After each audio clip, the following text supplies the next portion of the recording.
Greetings and welcome to the Reparenting Daily podcast. In this podcast, we'll dive deep into reparenting, exploring all of the tools and resources that you'll need to help you along your journey. This podcast is divided into 3 sections. The first is a daily reading. The second is a discussion of the reading followed by suggested journal prompts. And the last section is a peaceful meditation for closing.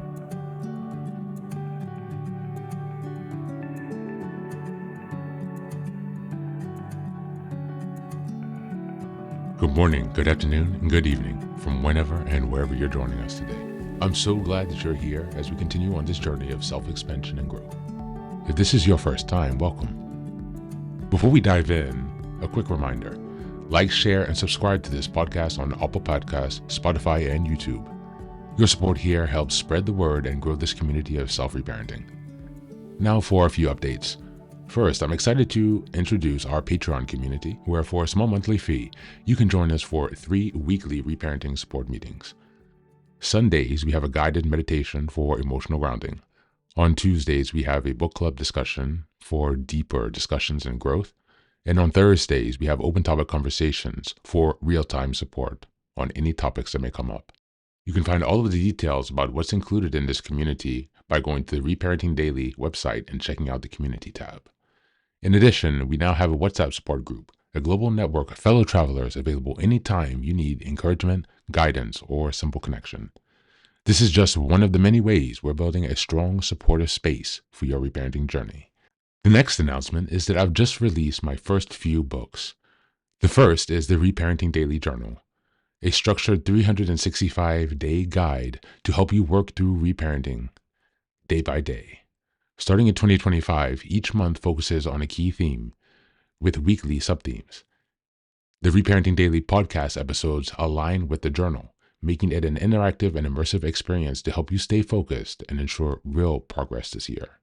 Now for the next announcement, I'm thrilled to introduce Fairy Tales for Reparenting Daily, a collection of 3 books inspired by Jungian analysis, mythology, philosophy, psychology, and most importantly, the work of Marie-Louise von Franz. These short, simple stories are designed to help you reconnect with your inner child and experience healing through storytelling. What makes these books unique? Well, at the end of each story, there's a deep dive analysis exploring its themes, explored by journal prompts to help you reflect on how these lessons relate to your personal journey. All of these books are now available on Amazon, so go ahead and take a look and support this project. Reparenting is a journey of growth, iterative change, and continuous improvement. Much like nurturing the bonsai tree, it requires patience, care, consistency, and attention.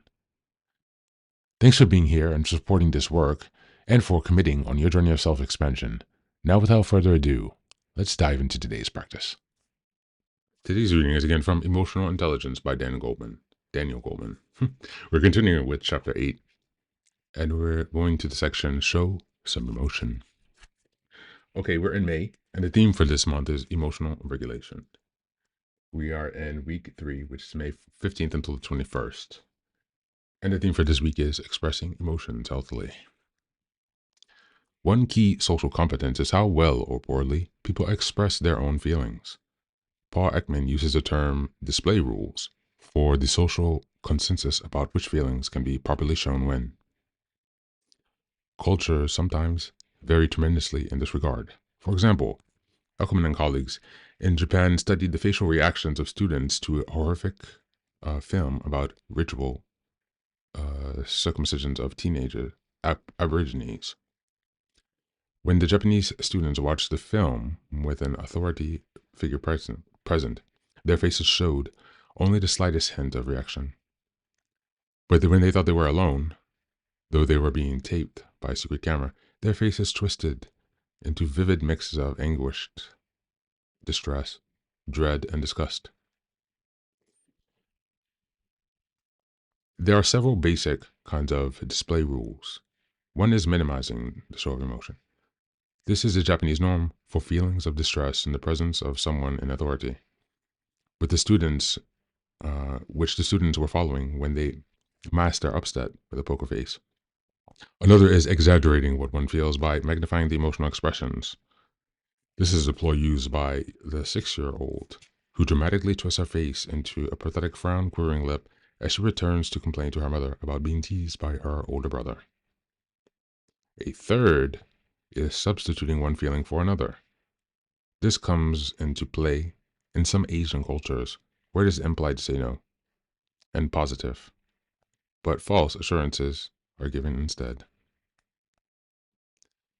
How well one employs these strategies and knows when to do so is one of the most important factors in emotional intelligence. We learn these display rules very early, particularly by explicit instruction. And education in display rules is impaired when we instruct a child not to seem disappointed but to smile and say thank you instead when grandpa has given a dreadful but well-meaning birthday present. This education in display rules, though, is more uh, in display rules, though, is more often through modeling. Children learn to do what they see. In educating the sentiments, emotions are both the medium and the message. If a child is told to smile and say thank you by a parent who is at that moment harsh, demanding, and cold, who hisses the message instead of whispering warmly, the child is more likely to learn a very different lesson and in fact respond to grandpa with a frown and a curt, flat thank you. The effect on grandpa is very different. In the first case, he's happy, though misled. In the second, he's hurt by the message. Emotional displays, of course, have immediate consequences in the impact they make on the person who received them. The rule being learned by the child is something like mask your real feelings when they hurt someone you love. Substitute a phony but less hurtful feeling instead. Such rules for expressing emotions are more than part of the lexicon of social property. They dictate how our own feelings impact on everyone else. To follow these rules well is to have optimal impact. To do so poorly is to foment emotional havoc. Actors, of course, are artists of the display of emotion. Their expressiveness is what evokes responses in their audience. And no doubt, some of us come into life as natural actors, but partly because we have the lessons, but partly because the lessons we learn about display rules vary according to the models we've had. People differ greatly in their adeptness. Thank you, and that's the reading for today.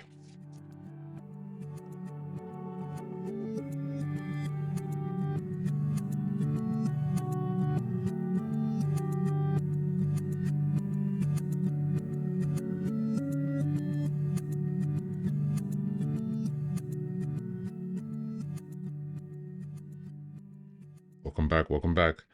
Today's reading from Emotional Intelligence focuses on how we learn to express or suppress emotions based on social display rules taught throughout both cultural norms and family modeling. These display rules, minimizing, exaggerating, or substituting emotions, determines how individuals show feelings in different contexts, such as hiding distress in front of authority or faking gratitude to avoid seeming rude. The reading emphasizes that these habits are not innate, but learned behaviors often shaped by early interactions with caregivers who consciously or unconsciously teach children how to handle emotional expression. When adults model suppression or inauthenticity, children internalize that masking emotions is preferable, even at the cost of genuine connection or internal clarity. This reading directly supports this week's theme of expressing emotions healthily. You see, Daniel Goleman's insights stress that emotional literacy is not just about identifying feelings, but also about knowing when and how to express them authentically. Emotional suppression may offer short-term social harmony, but over time, it can distort one's sense of self and lead to emotional discorrection or misunderstandings in relationships. Healthy emotional expression involves unlearning harmful display rules, understanding the origins of habits, and cultivating a more accurate, compassionate way to acknowledge and communicate our feelings. As we move on to the journal prompts today, number 1, what display rules around emotion did I learn growing up, and how have they influenced my current emotional habits? Number two, when was a recent time that I substituted or repressed an emotion? What might have been, what might have changed if I had expressed it more honestly? And number three, what kind of emotional environment do I want to create for myself and others? And how can I begin practicing that today? Thanks so much for being here. That's it today. As always, take care of yourself and please do be well.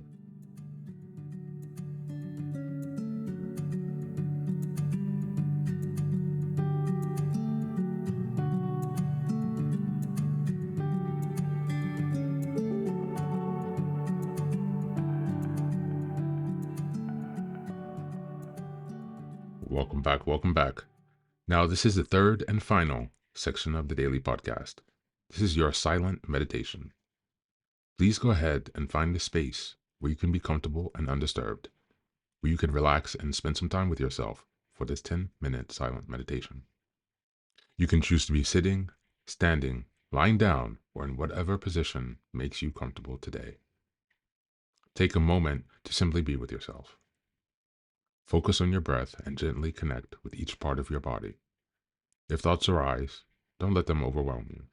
Just observe them without attachment. Imagine them as leaves drifting down atop a river, passing by without needing your engagement. Stay present, grounded, and open to this moment, no matter what time you are listening and practicing this meditation. Namaste.